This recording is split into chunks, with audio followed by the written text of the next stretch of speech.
जो nuclear power plant, इसके अंदर बहुत तगड़ा ब्लास्ट होता है। ये साफ साफ लिखा हुआ भाई 11 मार्च 2011 को यहाँ पे जो सुनामी आई थी उसके कारण ये स्कूल तबाह हो गया था। जब इस बिल्डिंग को इवैक्यूएट करवाया होगा, जब इसको खाली करवाया होगा, कितनी प्यारी बिल्डिंग है भाई, है वैसी की वैसी खड़ी है। इससे आगे मैं जा ही नहीं सकता हूँ। वो जो आगे वाली जोन है ना, वो कंटेमिनेटेड जोन है और वहाँ पे भाई रोड को भी तोड़ दिया है, बीच में से ब्रिज को तोड़ दिया है ताकि जो लोग हैं वो बदतमीजी ना करें और आगे की तरफ ना जाएं। उधर भी बैरिकेड लगे हुए थे, आगे पुलिस वाले बैरिकेड लगे हुए हैं, ये तो पूरी ही बंद है। एक टाइम पे तो ये बिल्कुल घोस्ट टाउन बन चुकी थी। अब धीरे धीरे जापानीज गवर्नमेंट ट्राई कर रही है वापस से इसको रिहेबिटेट करने का, लोगों को वापस यहाँ पे लेके आने का। गुड आफ्टरनून गाइस और स्वागत आपका एक और नई वीडियो में। तो भाई जैसा कि आप टाइटल से समझ गए होंगे और सारी चीज़ों से समझ गए होंगे, अभी हूँ मैं फुताबा में। फुताबा, ये देखिए, ये है जापान का मैप और ये है फुताबा। और थोड़ा और रेफरेंस में ताकि आप लोग समझ पाओ, ये है फुकुशिमा। फुकुशिमा नाम सुन के कुछ याद आ रहा है आप लोगों को? ये जो जगह पड़ती है फुकुशिमा प्रीफेक्चर में, फुकुशिमा स्टेट में है ये जापान के। 2011 जापान का अर्थक्वेक, फुकुशिमा न्यूक्लियर प्लांट, अब कुछ याद आया आप लोगों को? चलो आपकी मेमोरी ताज़ा कर देता हूँ। तो बात है 2011 की। आप लोगों को याद होगा जापान के अंदर और दुनिया का भी तीसरा सबसे मोस्ट पावरफुल अर्थक्वेक आया था रिकॉर्डेड हिस्ट्री में। जापान को स्ट्रक किया था 9.0 के मैग्नीट्यूड के अर्थक्वेक से और उस टाइम पर भाई जापान में हाहाकार मच गई थी। काफ़ी लोगों की जाने गई थी। ऐसा माना जाता है अराउंड 20,000 लोग मारे गए थे और लगभग 1.5 से 2 लाख लोग बेघर हो गए थे, जिनको डिस्प्लेस किया गया था, एक जगह से दूसरी जगह भेजा गया था। और वो सारी की सारी बातें। और इसी बीच में एक खबर और आती है कि जापान के एक बहुत बड़े न्यूक्लियर रिएक्टर के ऊपर भी सुनामी आने के कारण पूरे न्यूक्लियर उसमें पावर प्लांट के अंदर पानी भर गया और चैम्बर्स में जहाँ पे न्यूक्लियर फ्यूल था वहाँ पे हाइड्रोजन ब्लास्ट होते हैं। और ऐसा माना जाता है कि भाई उस टाइम पर रेडिएशन लीक हो गई। हाँ जी, वो सारा का सारा कनेक्शन इसी जगह से है। तो ये वो जगह है द सेंटर ऑफ अर्थक्वेक, और ये फुताबा उस सेंटर ऑफ अर्थक्वेक से, फुकुशिमा उस सेंटर ऑफ अर्थक्वेक से ज़्यादा दूर नहीं है। 40 से 50 किलोमीटर के इस दायरे में भाई ज़बरदस्त सुनामी आती है, ज़बरदस्त धरती कंपन होती है और काफ़ी लोगों की जान जाती है। और आज मैं भाई उसी एरिया को घूमने आया हूँ और वो जो आगे पेड़ दिख रहे हैं ना, उन पेड़ के जस्ट पीछे है फुकुशिमा का न्यूक्लियर पावर प्लांट। आज से अगर आप 7-8 साल पहले यहाँ पे आते तो यहाँ पे एंट्री मना थी, क्योंकि उस टाइम पर ये रेडिएशन जोन में आती थी। अभी भी इस एरिया में आपको रेडिएशन मिल जाएंगी, लेकिन वो उतनी, उनकी इंटेंसिटी इतनी ज़्यादा नहीं है कि आपकी लाइफ के ऊपर या फिर आपकी बॉडी के ऊपर कुछ इम्पेक्ट कर सके। तो अभी मैं घूमना स्टार्ट करूँगा। सबसे पहले सामने देखिए यार, ये है the great east Japan earthquake and nuclear disaster memorial museum. एक तरफ था भाई, आप लोगों को इवेंट याद होगा सोवियत यूनियन के अंदर सेम ऐसा ही कुछ हुआ था, लेकिन उसमें ह्यूमन एरर था और इसमें भाई नेचुरल कैलेमिटी थी। Movie here or here? Here and around there. Yeah, a lot of movies we have, and so it's due to copyright issue. Please don't take Okay, I will. photo for movies. Okay.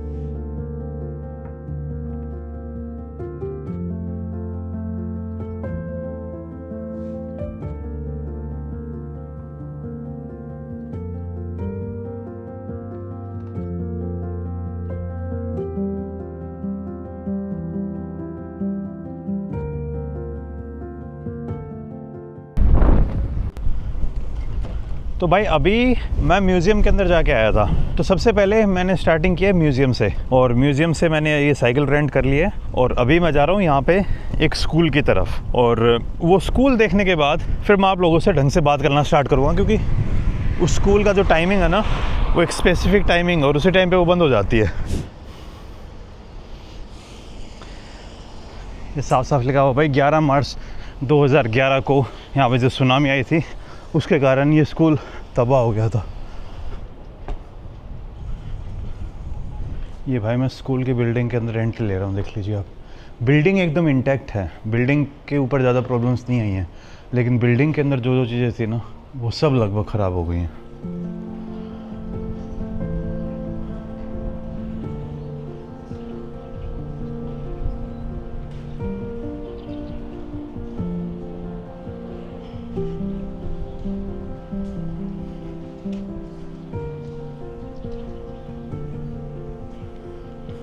ये I think उस time हाथ धोने के लिए, किसी काम के नहीं है। ये देखिए उस टाइम का लैपटॉप पूरा मिट्टी में भर गया। लैपटॉप रखे हुए हैं भाई उस टाइम के। यहाँ पे था स्कूल एकदम, और ये समंदर है बिल्कुल सी के सामने। उधर गांव एग्जिस्ट करता था पहले। ये देखिए गांव को बचाने के लिए ऑलरेडी लेयर टाइप में बना रखी थी। जो पानी है ना वो यहाँ तक 2.5 किलोमीटर, काफ़ी कई जगह तो 15 से 16 किलोमीटर तक चला गया था अंदर पानी। एक गाड़ी यहाँ तक अंदर आ गई होगी।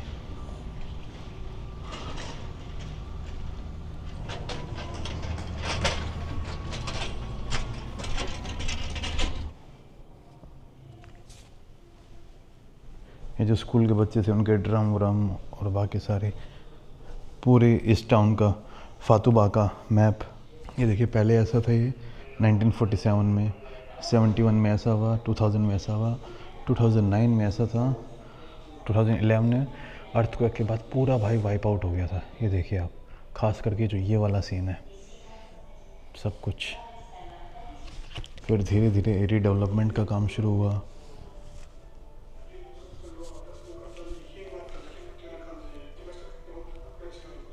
और ऐसे दिखा रहे हैं कि उस टाइम जो सुनामी की हाइट थी ना वो वहाँ तक पहुँच गई थी, ऊपर लिखा हुआ है ना। हाँ भाई ये यहाँ पे डाइविंग के लिए वो स्विमिंग पूल ही था।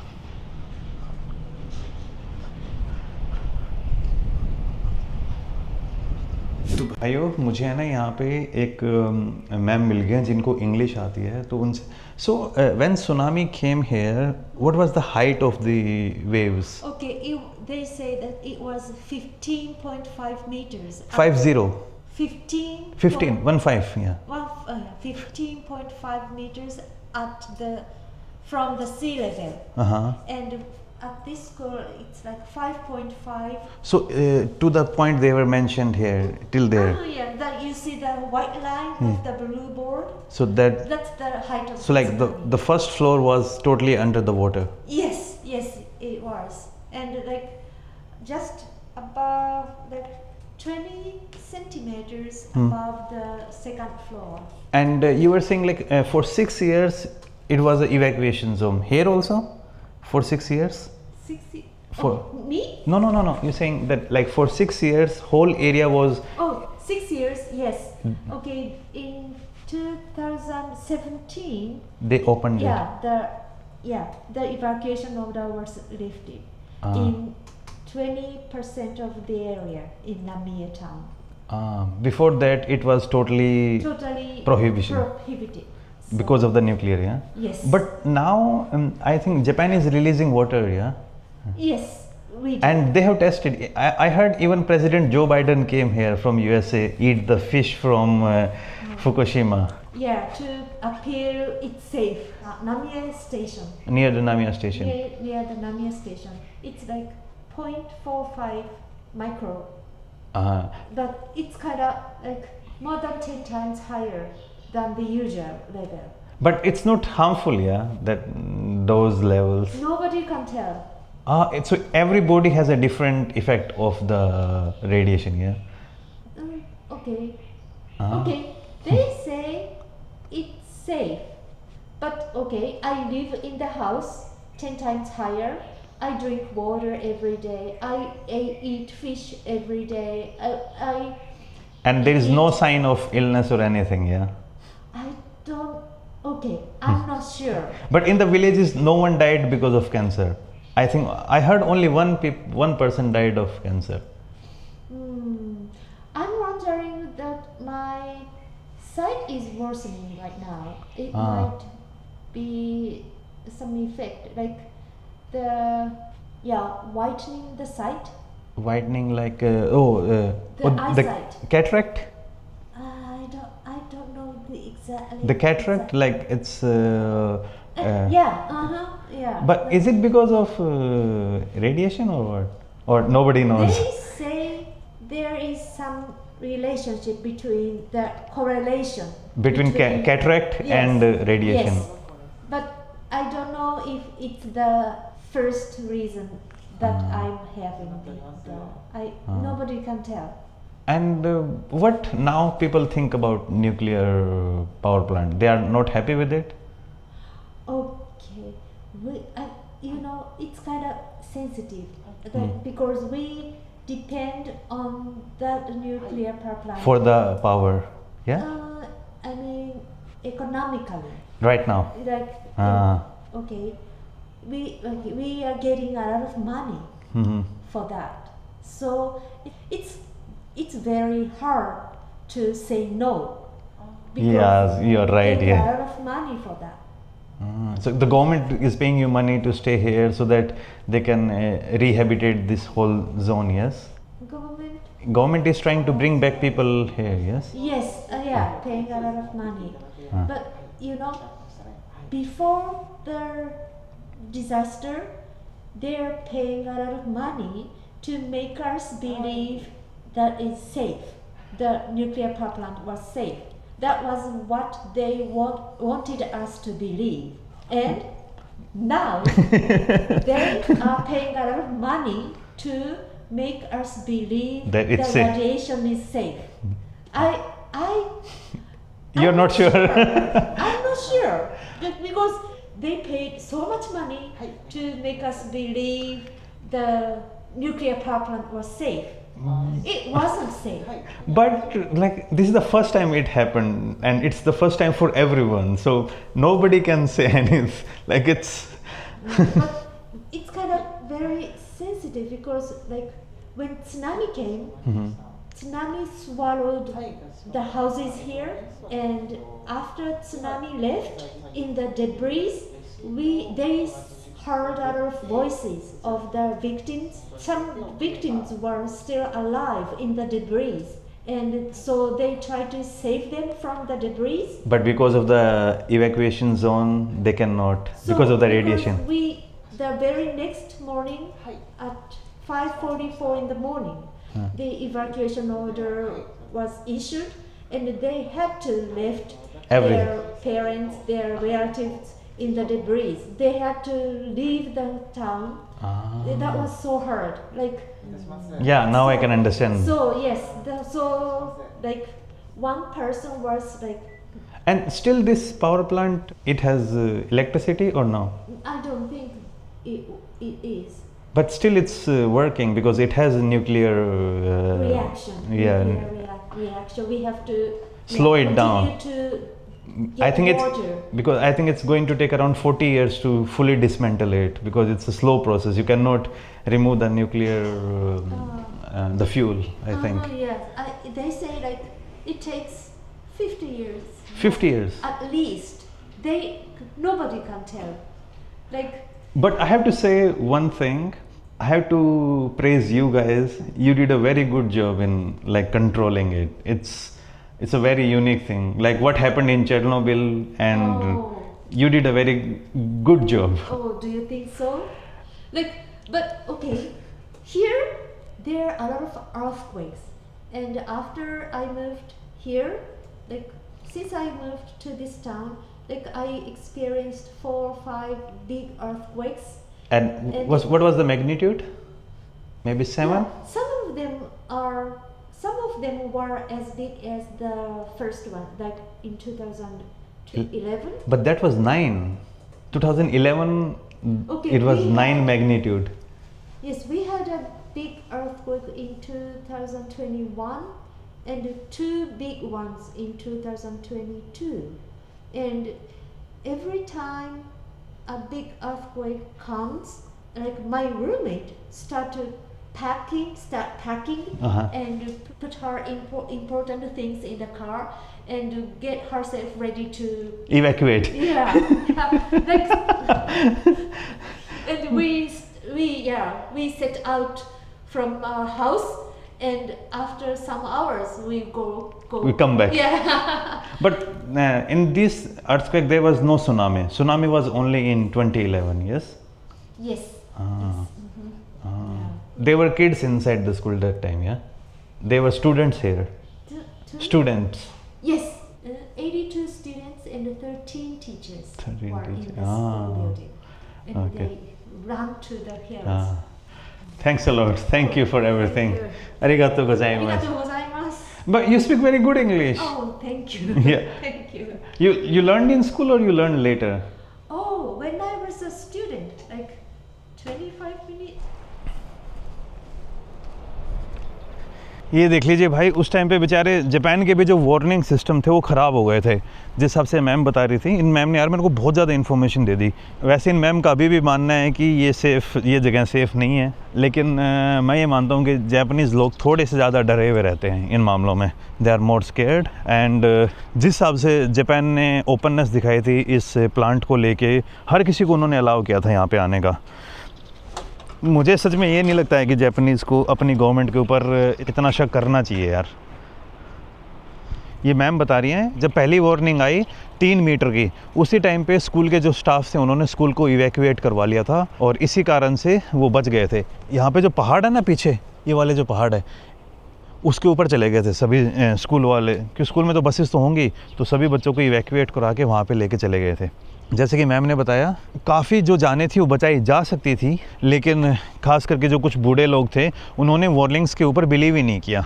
कई लोगों को ये हो जाता है, कई लोग साइंस में बिलीव नहीं करते, कई लोग कहते नहीं नहीं ऐसा थोड़ी होगा, ये थोड़ी होगा, लेकिन उस कारण से भी काफ़ी लोगों की जान चली गई थी। आप लोगों को ये पता होगा ना कि सुनामी वाले ज़्यादातर अर्थक्वेक वो कन्वर्ट होते हैं जिनका मेन एपिसेंटर समुद्र में होता है, और जो 2011 में मार्च में जो अर्थक्वेक आया था उसका एपिसेंटर ये था भाई। यहाँ से ना आप समंदर को एक्सेस नहीं कर सकते, क्योंकि सामने आप देखोगे ना वहाँ पे बड़े बड़े बैरिकेड से लगे हुए हैं। मैं आपको एक बार उस साइड जाके दिखाता हूँ।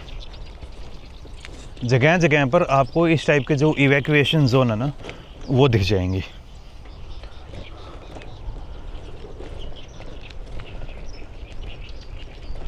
ये सामने देख रहे हो ना, इनके आगे आप नहीं जा सकते। वो सारी की सारी ऐसे बोलते हैं कंटेमिनेटेड जोन है। वैसे देखो रेडिएशन पूरी धरती के ऊपर है, हल्की हल्की मात्रा में आपको हर जगह मिलेंगे, कोई भी ऐसी जगह नहीं है जो रेडिएशन फ्री हो। ऐसा मैंने कहीं पे पढ़ा था, अगर मैं गलत हूँ तो आप मुझे करेक्ट कर देना यार, लेकिन मैंने कहीं पे पढ़ा था कि रेडिएशन आपको धरती में हर जगह पे मिलेंगी, लेकिन उन रेडिएशन का अपनी बॉडी के ऊपर कोई इफ़ेक्ट नहीं होता, क्योंकि अपनी बॉडी उन रेडिएशन को भाई हमेशा से झेल रही है, तो वो यूज़ टू हो चुकी है। लेकिन जब उस रेडिएशन की जो इंटेंसिटी बढ़ती है ना, तब वो अपने शरीर के लिए ख़तरनाक हो जाती हैं। और रेडिएशन भाई कोई चीज़ कोई भी ऐसी चीज़ नहीं है जिसको छोड़ दी होगी, हर एक के ऊपर इफ़ेक्ट आते हैं। रेडिएशन कुछ नहीं, एक काइंड ऑफ एनर्जी है। देख रहा है भाई आपका भाई साला हिस्ट्री के साथ फिजिक्स भी पेल रहा है। जगह जगह पर आपको यहाँ पे बैरिकेड लगे हुए मिल जाएंगे, जगह जगह पर बहुत ज़्यादा कंट्रोल्ड इन्वायरमेंट मिलेगा आपको।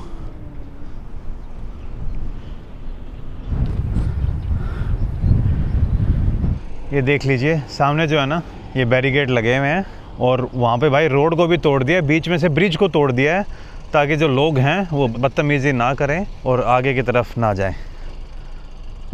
इसमें देखिए साफ साफ लिखा हुआ है सेफ्टी फर्स्ट। अगर मैं आपको ट्रांसलेट करके दिखाऊं तो इसमें बस सेफ्टी फर्स्ट लिखा आ रहा है। ये जापानीज़ हो गई, फ़ोटो लेते हैं। Under construction, thank you for your corporation. ऐसी अंडर कंस्ट्रक्शन तो नहीं होगा भाई, ये भी अंडर कंस्ट्रक्शन ही है क्या? हाँ, अंडर कंस्ट्रक्शन क्लोज्ड ट्रैफिक। पर ये तोड़ा क्यों होगा आप अंदाज़ा लगा ही सकते हो। आगे फिर जाने का कोई सेंस ही नहीं है भाई, पूरा का पूरा वो उसी के लिए ही है। उधर भी सेम सीन है, उधर से एटलीस्ट जाने दे रहे हैं। आई थिंक जो डेडिकेटेड व्हीकल्स होंगे ना सिर्फ उन्हीं को। अब हुआ क्या था, मैं थोड़ा सा आपको बताता हूँ कि उस टाइम पे सीन क्या था। तो 11 मार्च को 2011 में एक बहुत बड़ा अर्थक्वेक आता है 1:45 के करीब, और ना सॉरी 2 बजे के करीब। और जब वो अर्थक्वेक आता है तो एक बहुत ज़्यादा एनर्जी रिलीज़ होती है, और जब वो एनर्जी रिलीज़ होती है तो भाई उसकी बन जाती है सुनामी। उसका जो रिएक्टर स्केल पे नापा गया था दैट वाज 9.9 मैग्नीट्यूड का अर्थक्वेक आया था उस टाइम पे 2011 में। भाई मेरे को आज भी याद है, 11th क्लास के पेपर से फ्री हुए थे हम, और आई थिंक पेपर चल रहे होंगे तब सुना था कि भाई जापान में ये हो गया। पहले दिन तो ये हुआ कि भाई जापान में अर्थक्वेक आ गया, तब भाई हाहाकार मच गया, वो सुनामी और उनकी वीडियोज़ आने लग गई। दूसरे दिन 12 तारीख को क्या होता है भाई, यहाँ पे फुकुशिमा में जो पावर प्लांट था, जो न्यूक्लियर पावर प्लांट, इसके अंदर बहुत तगड़ा ब्लास्ट होता है। और वो ब्लास्ट के पीछे रीज़न क्या था? देखो यहाँ पे जो न्यूक्लियर फ्यूल यूज़ किया गया था, न्यूक्लियर रिएक्टर को ओवर हीटिंग से बचाने के लिए कुछ कूलिंग सिस्टम होते हैं, उनमें आई थिंक अलग अलग गैस यूज़ की जाती होंगी, उतना मेरे को साइंस में डीप में नहीं पता। लेकिन जो कूलिंग सिस्टम थे, सुनामी के कारण उनकी जो बैटरीज थी, उनका जो सिस्टम था वो ख़राब हो गया था। और जो सिस्टम था कूलिंग, वो जो आइटम थे उनको ठंडा कर नहीं पाया, और उस कारण से अगले दिन भाई वो हाइड्रोजन इग्नाइट हो गई। और हाइड्रोजन के इग्नाइट होने के बाद एक ख़तरनाक एक्सप्लोजन होता है, और ये एक्सप्लोजन लगातार 3-4 दिन तक चलते हैं, क्योंकि यहाँ पे 3-4 चैम्बर और 3-4 रिएक्टर थे ना, उनमें अलग अलग दिन अलग अलग ब्लास्ट होते रहते हैं। और जिसके कारण भाई जैसे ही वो ब्लास्ट हुआ तो हवा में और पानी के अंदर रेडिएशन रिलीज़ हो गई, और उसके बाद भाई अगले 2-3 दिन में ही इस पूरे एरिया को इवैक्यूएट कर दिया, और लगभग आसपास जो 3-4 गांव थे उन सबको कंटेमिनेटेड जोन घोषित कर दिया। फिर उसके बाद इनका क्लीनिंग का सिस्टम स्टार्ट होता है। जैसे कि वो मैम बता रही थी, 6 साल तक इस पूरे एरिया को कंटेमिनेटेड जोन घोषित कर दिया गया था। यहाँ पर बिना परमिशन के किसी को भी आना अलाउड नहीं था। मेन प्रॉब्लम न्यूक्लियर इसके कारण, पावर प्लांट के कारण ही पंगा हुआ था इस एरिया में। सुनामी तो वापस चली गई थी भाई, सुनामी ने जो डैमेज किया वो 1-2 दिन हो गया होगा, 3 दिन, उसके बाद में धीरे धीरे लाइफ बैलेंस होने लग जाती है। लेकिन न्यूक्लियर रिएक्टर के कारण जो प्रॉब्लम्स हुई ना, उनका देख तो पहली बात तो लोगों को पता ही नहीं था, और सुनामी वाला जो इफेक्ट है वो तो आप देख सकते हो, रेडिएशन थोड़ी दिखती है भाई आपको, तो रेडिएशन के कारण बहुत ज़्यादा पंगा हो गया। फिर भाई पूरी दुनिया में बात फैल गई, और इस एरिया की जो फिशिंग इंडस्ट्री थी, इस एरिया के जो बाकी कैटल वेटल फार्म थे, वो बहुत ज़्यादा फेमस थे दुनिया भर में। लेकिन जैसे ये हुआ, अब यहाँ का जो पानी है उसके अंदर कंटेमिनेशन आ गया, रेडिएशन आ गई। ऐसा माना जाता है, कई लोग तो ऐसा बता रहे थे, अमेरिका के कोस्ट तक रेडिएशन ने ट्रैवल किया था। अमेरिका में जो सैमन मछली है उनके कोस्ट के ऊपर, वहाँ तक रेडिएशन मिली थी, और उन रेडिएशन के जो ट्रेसेस थे वो फुकुशिमा के तक आ रहे थे। तो इस कारण से जापान की जो बदनामी है वो और ज़्यादा हुई, और इस कारण से भाई जापानीज़ जो हमेशा माने जाते हैं कि भाई सेफ्टी के मामले में, स्टैंडर्ड के मामले में हमेशा नेक्स्ट लेवल रहते हैं, तो ये वाली एक और बदनामी हुई। डिप्लोमेटिक लेवल पे जापान को बहुत ज़्यादा वो बैकलैश झेलना पड़ा। जो इस यहाँ की जो पावर कंपनी थी, जापान पावर कंपनी, टैपको करके इसका नाम है, उसको भी काफ़ी बैकलैश झेलना पड़ा। तो इस कारण से जापान के जो इकोनॉमिक लॉसेस थे, सिर्फ और सिर्फ because of this nuclear reactor, वो $200 बिलियन के आसपास नापा जाता है। तो ये सारी चीज़ें हो गई, सब कुछ हुआ। उसके बाद में क्या होता है, ख़ास करके इस एरिया से जापान जो अपनी मछलियाँ थी ना वो बहुत ज़्यादा सप्लाई करता था, और ख़ास करके जापान के जो वाटर्स थे उनमें बहुत ज़्यादा फ़िशिंग और वो सारी चीज़ें होती थी। तो जापान के जो पड़ोसी देश हैं, सबसे बड़े 2, कोरिया और चाइना एंड रशिया। जापान का भी जो नेबरहुड है ना, वो जापान के साथ उतना फ्रेंडली नहीं है। चाइना भी जापान के साथ बदतमीजी करता रहता है। नॉर्थ कोरिया, मैंने लास्ट वीडियो में बताया था कि 2022 में नॉर्थ कोरिया ने जब होकाइडो जो आइलैंड था उसके ऊपर से मिसाइल फायर कर दी थी जापान की एयर स्पेस से। फिर साउथ कोरिया के साथ भी जापान के इतने कोई नेक्स्ट लेवल अच्छे रिलेशन नहीं है, तो जापान का भी पूरा हॉस्टाइल सा नेबरहुड है। रशिया के साथ तो पता ही है, इनका डिस्प्यूट चल रहा है कुरिल आइलैंड्स के ऊपर। तो जब ये जापान में सीन हुआ तो वो जापान के ऊपर प्रेशर बनाने लग गए, और जो जापान की फ़िशिंग इंडस्ट्री थी ना उसके ऊपर भी बहुत बड़ा हिट लगा कि नहीं भाई, हम तुमसे मछलियाँ नहीं खरीदेंगे, तुम्हारी मछलियों के अंदर तो रेडिएशन है। तो चाइना ने, कोरिया ने, रशिया ने, जो भी आसपास नेबरिंग कंट्रीज़ थी, उन्होंने जापान के ऊपर प्रेशर बनाना स्टार्ट किया। तो जापान को बहुत सस्ते और बहुत ही नामात्र दाम में अपनी मछलियाँ बेचनी पड़ी, और बहुत सारे वो चीज़ें करनी पड़ी। एंड इवन अभी कुछ टाइम पहले आपने शायद न्यूज़ सुनी होगी कि जो यहाँ पे कंटेमिनेटेड वाटर था इसका न्यूक्लियर पावर प्लांट का, जो भाई कूलिंग के लिए पानी यूज़ होता है, वो सब यूज़ होता है, उस पानी को जापान रिलीज़ करना स्टार्ट कर रहा था ओशन में। उस टाइम भी चाइना ने, कोरिया ने, बाकी कंट्रीज़ ने प्रेशर बनाया। इवन दो जो उस पानी के अंदर रेडिएशन थी वो बिल्कुल नुकसान पहुंचाने लायक नहीं थी, बिल्कुल नामात्र सी। लेकिन भैया जब किसी कंट्री की गलती होती है तो दूसरी कंट्री भाई उसको प्रेशर करने के अलग अलग तरीके ढूंढती हैं। तो डिप्लोमेटिक तरीके से वो जापान के ऊपर प्रेशर बना रहे थे कि नहीं भाई, तो रिलीज़ नहीं कर देगा। तो ये भी एक बड़ा पंगे से जापान को झेलना पड़ा। और कई लोग कहते हैं कि ये भी एक बड़ा रीज़न बना है जापान के इकोनॉमिक स्लोडाउन में।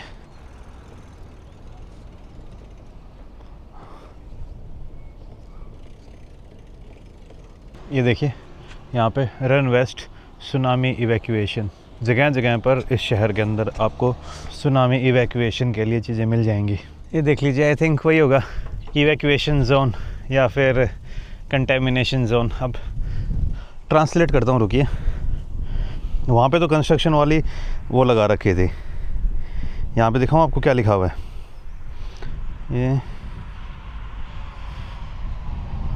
हाँ, to this point specified reconstruction and revitalization base area, nuclear disaster local countermeasure book Futaba town. नीचे न्यूक्लियर वाला लिखा हुआ है पूरा, और ये जेस्को मिनिस्ट्री ऑफ एनवायरनमेंट पूरे आगे कंट्रोल्ड सेक्शन है, इसके आगे एंट्री अलाउड ही नहीं है। ये देखिए, सिक्योरिटी कैमरा अंडर सर्वेलियंस। ये दोबारा दिखा दूं आपको इसमें, ये देखिए, nuclear disaster local response headquarters Futaba town. आगे लॉक लगा रखा है, एंट्री नॉट अलाउड। मतलब कि वहाँ से लेके उधर भी बैरिकेड लगे हुए थे, आगे पुलिस वाले बैरिकेड लगे हुए हैं, ये तो पूरी ही बंद है। ये एक पर्टिकुलर रेडियस है जिसके अंदर ये पूरा का पूरा कंटेमिनेटेड जोन है ऑफ द न्यूक्लियर रेडिएशन। भाई एक टाइम पे तो ये बिल्कुल घोस्ट टाउन बन चुकी थी, अब धीरे धीरे जापानीज़ गवर्नमेंट ट्राई कर रही है वापस से इसको रिहेबिटेट करने का, लोगों को वापस यहाँ पे लेके आने का। कई लोग आना चाह रहे हैं, कई लोग नहीं आना चाह रहे। कई लोग जैसे वो जो मैडम थी जिनसे मैं बात कर रहा था, वो तो थोड़ी सस्पिशियस टाइप में थी कि यार सही भी है या नहीं, क्योंकि वो कह रही थी कि उनके आँखों में ना कैटरेक्ट हो गया। अब मैंने उनके मुँह पे तो नहीं बोला, लेकिन यार उनकी मुझे एज लग रही थी। कई बार देख के तो ऐसा लगेगा इन घरों के अंदर कोई रहता ही नहीं है। दरवाजे कैसे टूटे हुए हैं, ये घर के अंदर देखिए किस तरीके से ये उग गए हैं। ये उस टाइम का ऐसा घर, आई थिंक इसको वापस से रीनोवेट कर रहे हैं, टूट टाट गया था।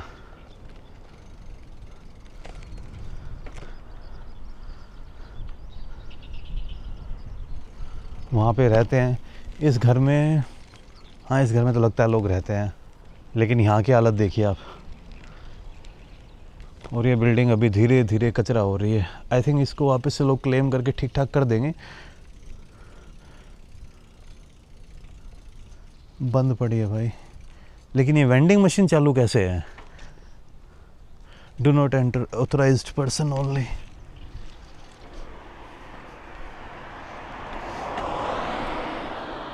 ये वाली बिल्डिंग भी नहीं, खंडर तो नहीं हो रही है, लेकिन ठीक भी नहीं है ये भाई, खंडर टाइप ही मान लो आप। इसके आगे भी बैरिकेड्स लगा रखे हैं। ये वाली बिल्डिंग भी खंडर नहीं है, लेकिन यहाँ पे कोई रहता नहीं है।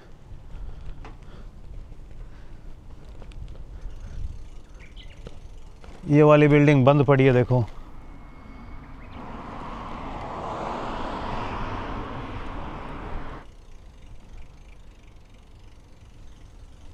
ये भी भाई घर लगभग खंडर टाइप ही बन गया है, यहाँ पे लोग रहते हैं।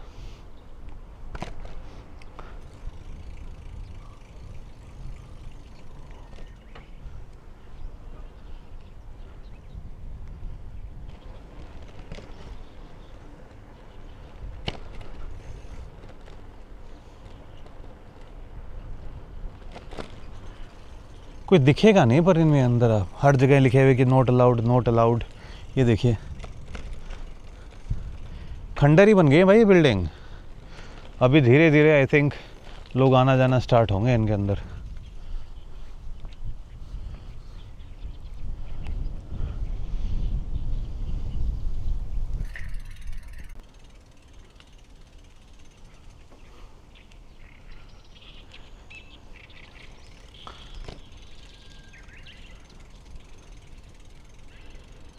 Close? Ah.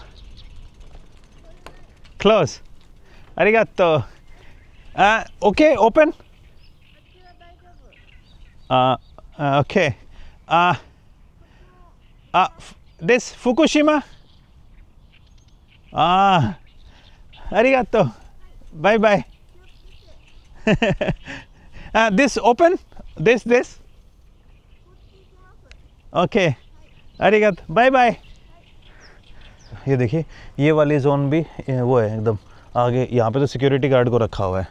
ये देखिए, अब मुझे नहीं पता ये जापानीज़ में क्या लिखा हुआ है, लेकिन हर थोड़ी सी दूर के बाद आना इस टाउन के अंदर आपको इस टाइप में साइन मिल जाएंगे, भाई इस साइड जाना बंद है, इस साइड आप जा सकते हो।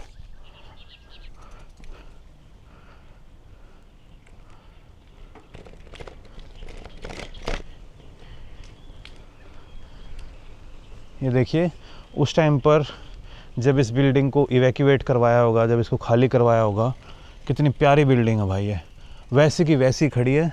आई थिंक धीरे धीरे जो जापान का अब प्लान है कि भाई जो रेडिएशन है वो कंट्रोल में आ रही हैं, तो वापस से लोगों को इधर भेजना स्टार्ट कर दिया है। लेकिन ये भी एक बिल्डिंग खाली पड़ी है भाई, पूरी घोस्ट टाउन है ये। इनके अंदर अब कोई नहीं रहता है, no one lives here. Do not enter, do not enter. ये पुराने टाइम में कोई जनरेटर था, वो ऐसे कैसे ही पड़ा है। इधर सामान देखिए, ये भी लगभग ऐसे ही पड़ा है।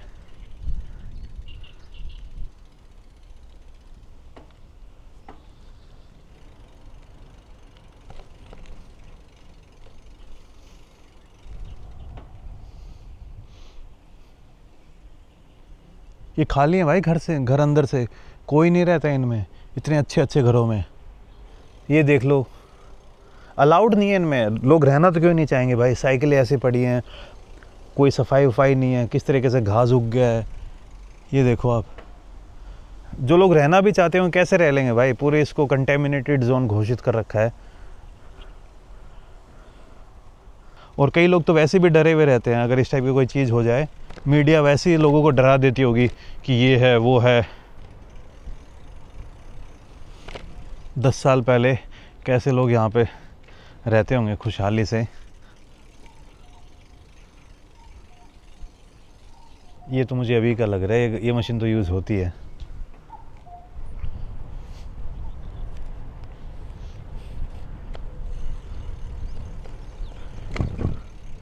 मैं न्यूक्लियर पावर प्लांट के ना ऑलमोस्ट अच्छे खासे करीब हूँ। और ये जो बैरिकेड आपको दिख रहे हैं ना, ये साल दर साल कम, मतलब कि इनका रेडियस कम होता जा रहा है। पहले तो इस टाउन के अंदर आने की परमिशन नहीं थी, लेकिन फिर धीरे धीरे ये चीज़ें भी ओपन होने लग गई। सुमिमासे, no close close nuclear Fukushima. How are good? Konnichiwa. You speak English? No? No. Arigatou gozaimasu. Yeah. This? Okay? Okay? Okay. Bye bye.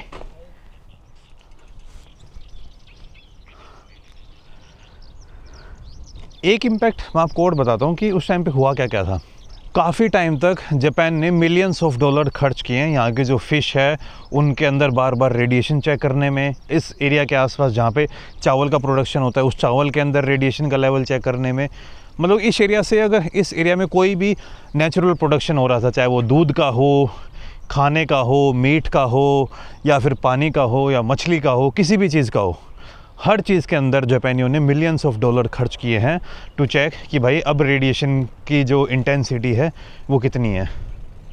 यहाँ पे ये जो खाली खाली घर दिख रहे हैं ना, ये जगह दिख रही है, इनमें पहले तो डिस्ट्रक्शन मचाया सुनामी ने, पूरा तहस नहस कर दिया। और फिर जो अगला डिस्ट्रक्शन मचा वो मचा बिकॉज ऑफ रेडिएशन। अब ये देखिए, ये वाला घर, ये वाले घर के बाहर तो कुछ लगा ही दिया है ताकि इसके टूटे फूटे वो चीज़ें हैं वो और जगह ना फैले।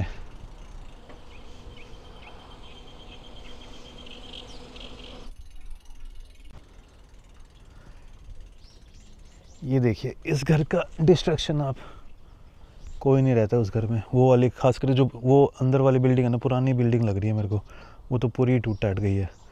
कुछ नुकसान अर्थक्वेक ने कर दिया होगा, फिर ऊपर से सुनामी का जो पानी है, क्योंकि समंदर ज़्यादा दूर है नहीं, तो सुनामी ने कर दिया होगा। और ये देखिए इसके अंदर आपको साफ साफ अर्थक्वेक के कारण और सुनामी के कारण जो ये पत्थर हैं, ब्लॉक्स हैं, ये इस साइड खिसके हुए साफ साफ दिख ही रहेंगे आपको। और अब ये बेचारा घर अबेंडेंड पड़ा है, कोई नहीं है भाई, कोई नहीं रहता इसमें। और ख़ास करके इस एरिया में तो भाई पूरे में ग्रीन ग्रीन करके लाइनें बिछा दी हैं ताकि इस साइड कोई आ ही ना पाए। इस घर की हालत देखो आप, कितने प्यारे प्यारे घर थे भाई।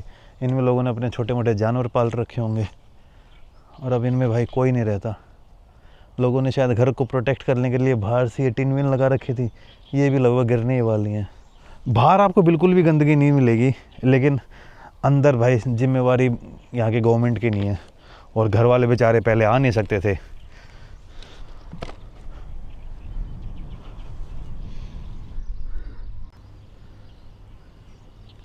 ये भाई पता नहीं क्या है, लेकिन आगे कुछ लिखा हुआ है और वो थोड़ा मुझे है ना इंटरेस्टिंग सा लग रहा है, तो इसीलिए मैं यहाँ तक आ गया हूँ।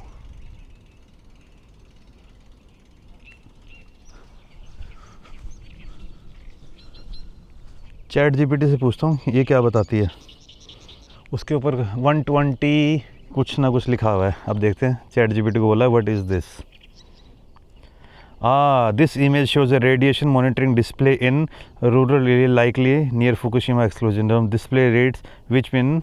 तो सामने जो आप देख रहे हो ना, वहाँ पे रेडिएशन को मैप करने के लिए एक मीटर लगा रखा है और उसमें दिखा रहा है 121 लेवल की गामा रेज, जो एकदम ठीक है। कोई उसमें हाई लेवल ऑफ रेडिएशन नहीं है, लेकिन सामने लिखा हुआ है कि भाई आगे मत जाना, ये कंटेमिनेशन जोन है।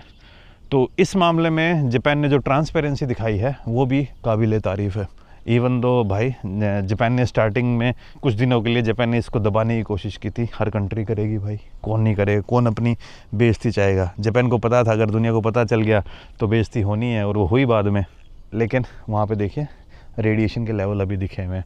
आई थिंक अगर आज आपसे 5 से 10 साल बाद आओगे तो ये यहाँ से शिफ्ट होके मे बी 1 किलोमीटर और अंदर चला जाए या फिर 500 मीटर और अंदर चला जाए। और अभी भी जो न्यूक्लियर ये पावर प्लांट है, इसके अंदर आपको जो न्यूक्लियर फ्यूल है वो अभी भी मिलेगा, और उसको डिसमेंटल और स्टेबल करने में अगले 50 साल और लग जाएंगे, ऐसा लोगों का मानना है। अब यार पंगा क्या है कि मुझे ढंग से पता नहीं है कि ये चीज़ें किस तरीके से काम करती हैं, कि किस तरीके से न्यूक्लियर फ्यूल को स्टेबल बनाते हैं, किस तरीके से नहीं बनाते।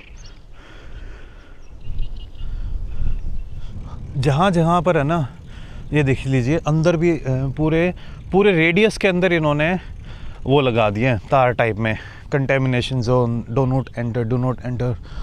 वहाँ पे तारबंदी टाइप हो रखी है भाई अच्छी खासी।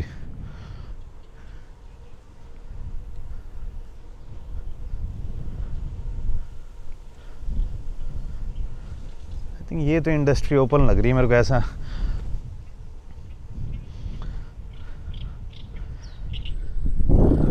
ये साइकिल भाई करते हैं यहाँ पे खड़ी। ये साइकिल मैंने रेंट की थी। अच्छा, फ्री थी क्या ये?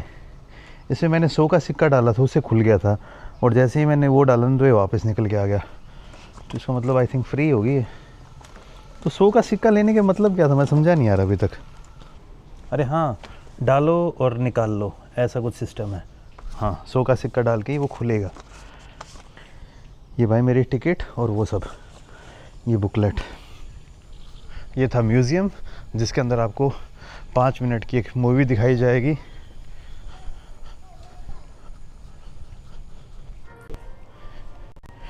यहाँ पे मैंने अपना बैग भी रखा हुआ था इस कॉइन लॉकर के अंदर, 100 येन का, काफ़ी सस्ता मिल गया था मुझे।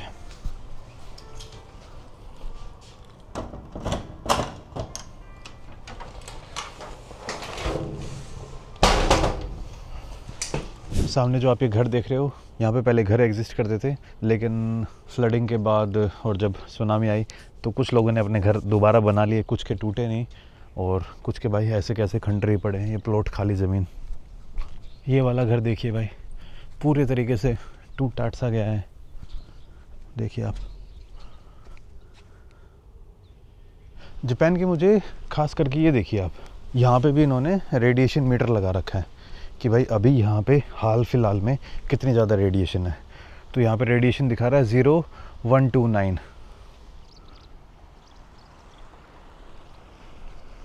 ये एक और घर देखिए आप, कितना प्यारा घर है भाई, कितना ज़्यादा प्यारा घर है। खंडर पड़ा है, खाली पड़ा है, कोई नहीं रहता इसके अंदर। जो ओनर होगा वो पता नहीं इधर उधर होगा। बाहर से साफ़ सफाई देखो आप, लेकिन अंदर, लेकिन इस वाले घर में लोग रह रहे हैं। ये आई थिंक पुराने टाइम वाला ब्रिज, फिर अब इस ब्रिज को रिप्लेस करने के लिए एक नया ब्रिज बना दिया है। गवर्नमेंट कोशिश तो पूरी कर रही है, लेकिन जापानी लोगों का भी डर वर उनको अच्छा खासा लग रहा है, वो आना ही नहीं चाहते इधर फुकुशिमा में। जैसे वो मैम नहीं बता रही थी कि पहले जापानीज़ गवर्नमेंट ने बहुत पैसा दिया कि यहाँ बहुत सेफ़ है, बहुत सेफ़ है, और अब जापानीज़ गवर्नमेंट वैसे ही बोल रही है कि बहुत सेफ़ है, बहुत सेफ़ है। यहाँ पे कुछ खेलने की चीज़ होती होगी, सर्किट से बना रखे हैं, गाड़ी वाड़ी, पार्किंग स्पॉट। इधर तो भाई अच्छा खासा ही नुकसान हो रखा है इस वाली जगह। तो ये गाड़ी भी काफ़ी टाइम से लगता है ऐसी ही खड़ी है। बुक्स, वीडियो, या आई थिंक कोई कैफ़े टाइप होगा, कोई दुकान होगी उस टाइम की, ये भी बंद ही पड़ी है। ये गाड़ी तो नहीं लग रही है, ज़्यादा पुरानी नहीं है। और अब जैसे जैसे आगे की तरफ जाता जाऊँगा ना मैं, उधर फिर वो जो रेडिएशन ना वो वाली जोन है वो बढ़ते जाएगी। इसका एक एग्जांपल मैं आपको यहाँ पे दिखाता हूँ। जैसे ये सामने आप बोर्ड देख रहे हो, इससे पहले वाले बोर्ड के ऊपर आपने रेडिएशन का लेवल देखा होगा। इसके ऊपर जो रेडिएशन का लेवल है वो है 232.232 गामा रेज। आपको उधर वाली रेडिएशन याद है ना, अभी 2-3 मिनट पहले मैंने आपको दिखाई थी, वहाँ पे 2-3 के आसपास पहुँची हुई थी ना, क्योंकि उस साइड ही जो पावर प्लांट है वो उधर ही है, उसी डायरेक्शन में है। यहाँ पे जो नुकसान है वो सुनामी के कारण हुआ है, लेकिन ये जो अबेंडन है ये because of the nuclear radiations, क्योंकि उस टाइम पे इवैक्यूएट जोन में आ गया था। नुकसान हुआ वो उसको भी, लेकिन खंडर उसके कारण नहीं बना। और यहाँ पे है भाई मेमोरियल फॉर द अर्थक्वेक, और यहाँ पे भी अपने जो जापानीज़ गवर्नमेंट है उन्होंने रेडिएशन को मेजर करने के लिए मीटर लगा रखा है। यहाँ पे देखिए आप, यहाँ पे 220 है। तो जितना आप उधर जाएंगे रेडिएशन का लेवल बढ़ता जाएगा, और जितना आप इधर आते जाओगे रेडिएशन का लेवल कम होता जाएगा। और ये बताते हैं कि आई थिंक ये गौतम बुद्ध की फ़ोटो है, और इधर ये सिग्निफाई कर रहा है memorial for the great east Japan earthquake. And this radiation level meter. English no? No. The radiation. Yes, meter radiation. Okay. Fukushima power plant there. Okay. But now okay, yes, okay. Okay हैं फुम। भाई साहब अभी मुझे कुछ दिखाने लेके जा रहे हैं। रेडिएशन गामा, इट्स गामा है gamma okay memorial Buddha memorial.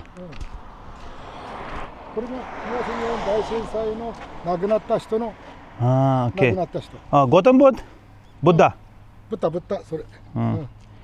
How many blasts happened on that day? すみません。その日に爆発は何回起こりましたか？それは耳に聞こえてない。これは車で亡くなった人。Okay。交通安全。車ね。Okay。バーン跳ねられて亡くなった人がここね。Now people can live here. すみません。今人々はここに住むことができます。Okay。Okay。How many people live here? ここにはどれくらいの人が住んでいますか？200 and before this incident what was the population? すみません。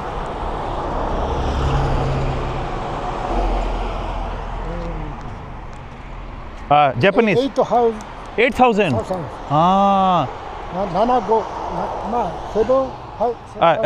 Japanese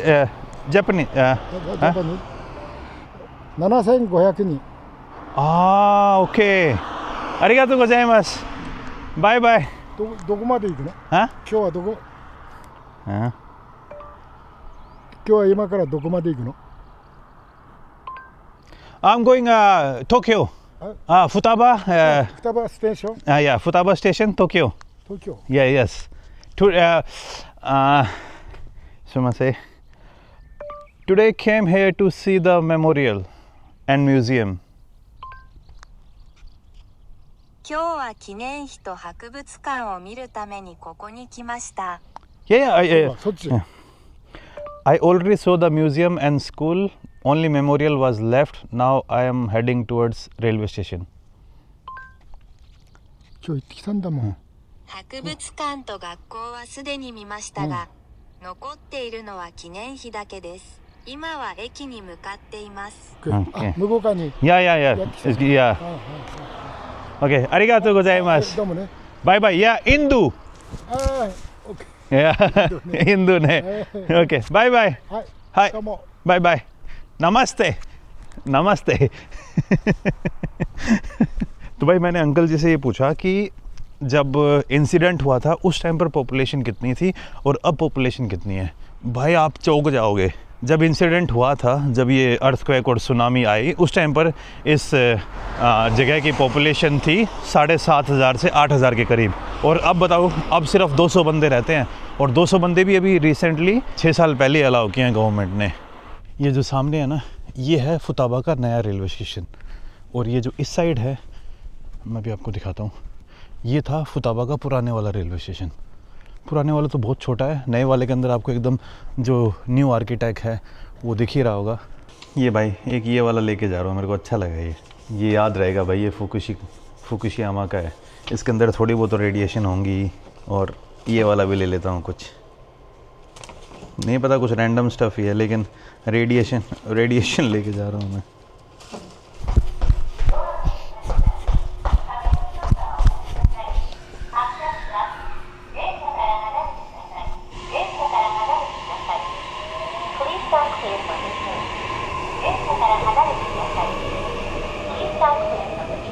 और मज़ेदार बात देखो, यहाँ पे ना track एक ही है, लेकिन प्लेटफॉर्म 2 बने हुए हैं।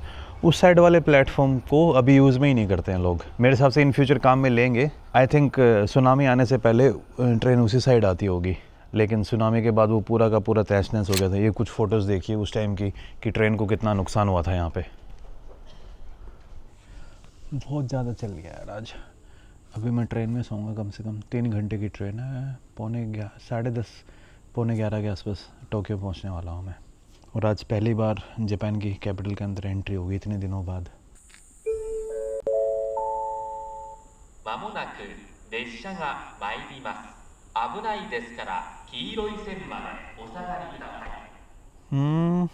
मुझे लग रहा है ट्रेन लेट होगी। 7:24 हो गई हैं और अभी तक ट्रेन आई नहीं है। आ गई भाई, आ गई। नहीं हो सकती लेट। ट्रेन आने से पहले जो वो बंद होते हैं ना, क्या बोलते हैं इनको यार, मैं नाम ही भूल गया, बैरिकेड्स या जो भी है, वो बंद होने लग गए हैं। तो इसका मतलब ट्रेन आने वाली है लगभग। लेकिन 30 सेकंड तो लेट है भाई ट्रेन। 30 सेकंड लेट है। दिख गई होगी ना ट्रेन आपको। इलेक्ट्रिक ट्रेन है ये, तो इतना ज़्यादा शोर नहीं कर रही है।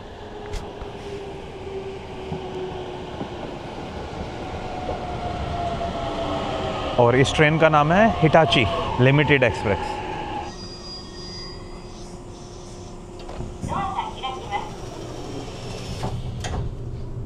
मेरी है भाई 16A सीट, तो ये वाली सीट है भाई। निकल गया हूँ भाई और आज पहुँच जाऊँगा मैं टोक्यो। भाई फाइनली मैं ना टोक्यो पहुँच गया हूँ और एक अलग ही फीलिंग है भाई टोक्यो की। थोड़ा पुराना टाइप तो लग रहा है बहुत ज़्यादा। अभी तक जो जापान का इंफ्रास्ट्रक्चर देखा था मैंने, एकदम टॉप नॉच था, लेकिन टोक्यो तो एकदम अपने जैसे वो पुराने रेलवे स्टेशन नहीं होते, वैसे से ही फीलिंग दे रहा है।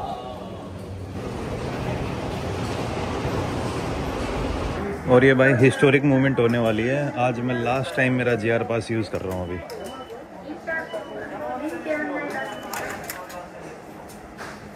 बस भाई अब फिनिश हो गया मेरा JR पास का यूज़।